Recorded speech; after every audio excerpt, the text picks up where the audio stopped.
Good morning. It's morning here in Pennsylvania. It's cold as hell in the morning, and in the afternoon it's 80 degrees. So 40 in the morning and 80 degrees in the afternoon. It is currently October 22nd. 23rd. October 23rd. It's right here, Michael.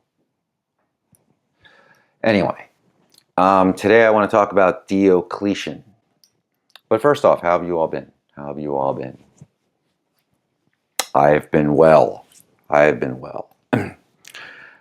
What have I done? Let me tell you what I've done. Now, in the past couple weeks, I've seen Possessed, which was outstanding. It was my first time seeing Possessed.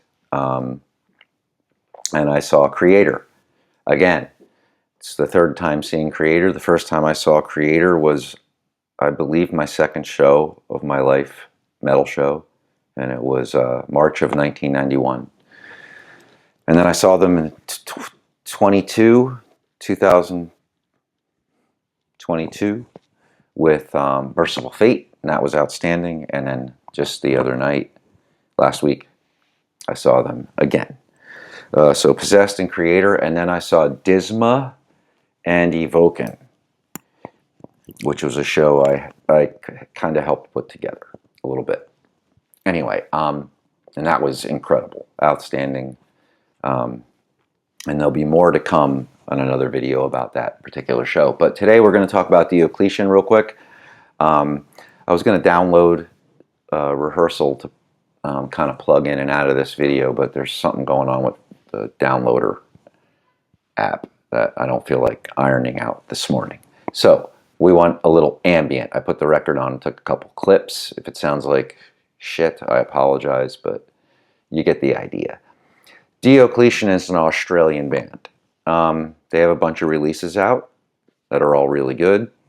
They kind of file under, I hate to say that, but they have kind of made their way under the war metal moniker, working a lot with NWN and stuff. However, I want to talk about this particular record. This was recommended by a friend of mine, named Ryan Fogarty, who's no longer with us.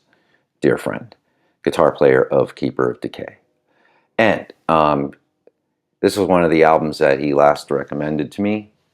I think we were listening to, real quick, we was listening to like the Conqueror album or something.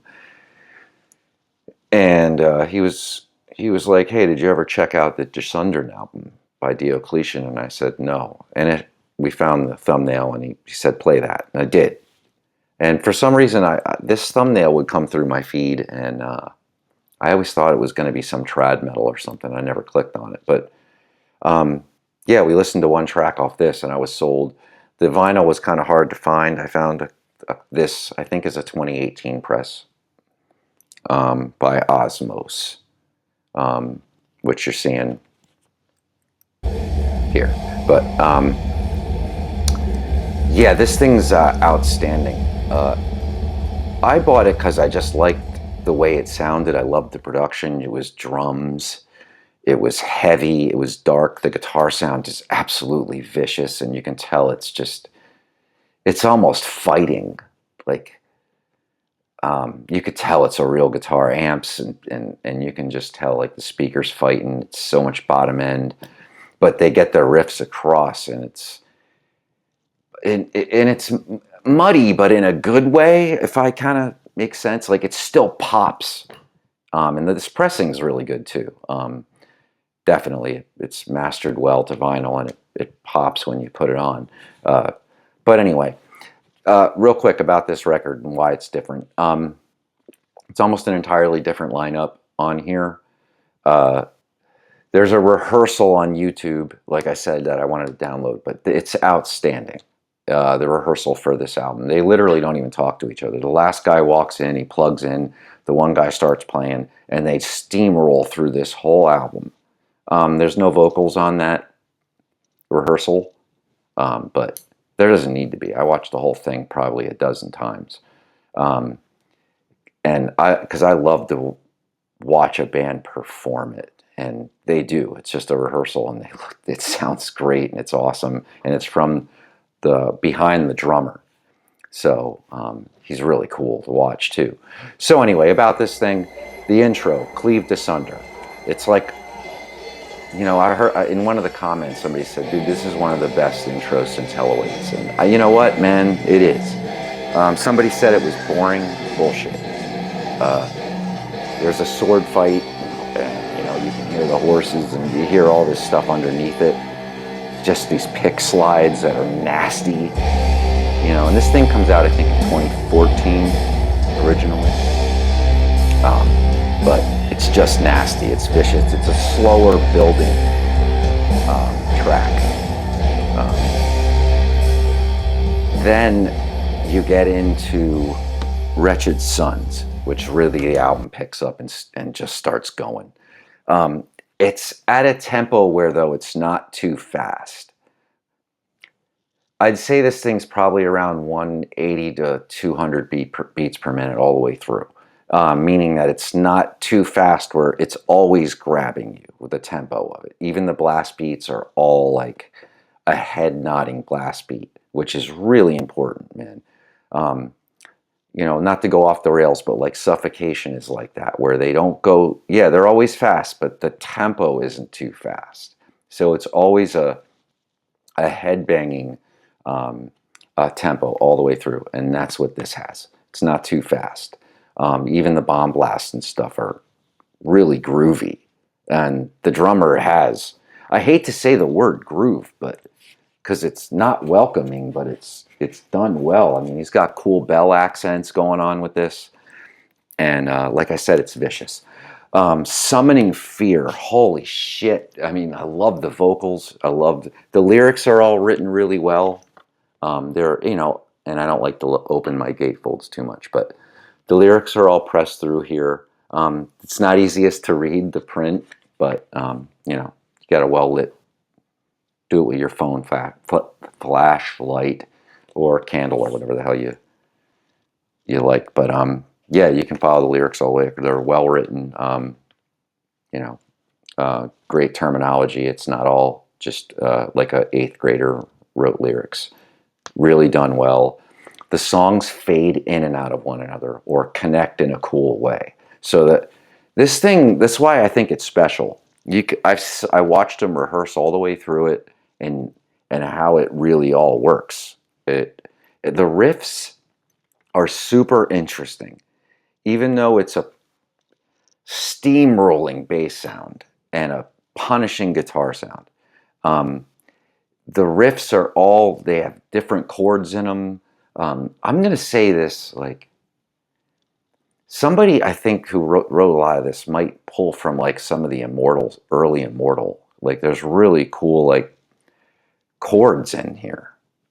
It's not just all perfect fifths, man. It's really cool, uncomfortable chords that are vicious and nasty, and they sound really cool with this muddier recording. And when I, not muddy, recording, like super heavy guitar sound, the brighter parts of the chords come through on here. And that's a testament to the production, which again is dark and heavy. It's not crystal clear and popping and mastered to death. This thing is heavy and soupy, but powerful. And yeah, Summoning Fear is incredible.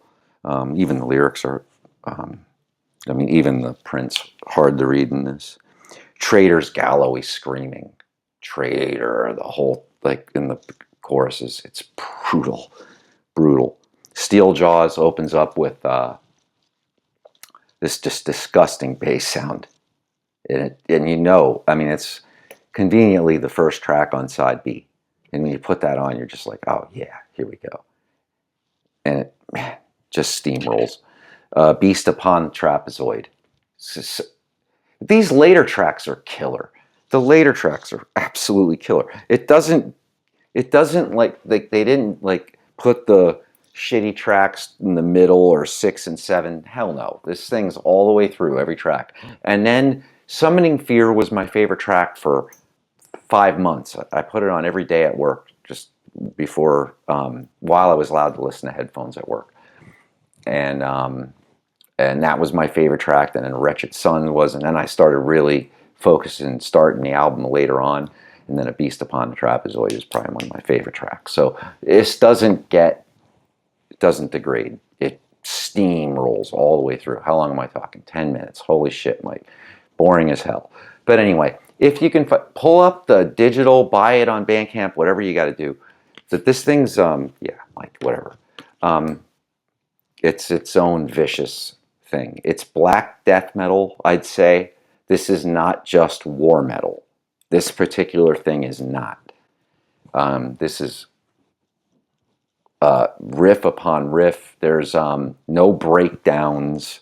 It's not all fast, but it is always moving. And it's thick. It's it's the wide load on the highway, but it's hauling ass. And it's just going to move through everything as well. So, yeah, DIOCLETIAN'S GESUNDRAIN. I think that's how you say it, but I could be wrong. Please correct me. Check that record out if you can. I highly recommend it. I'm almost sick of it. No, that's not true. But I did listen to it a lot. So that's the video for today. DIOCLETIAN. Always. And Shallow 666. Yeah.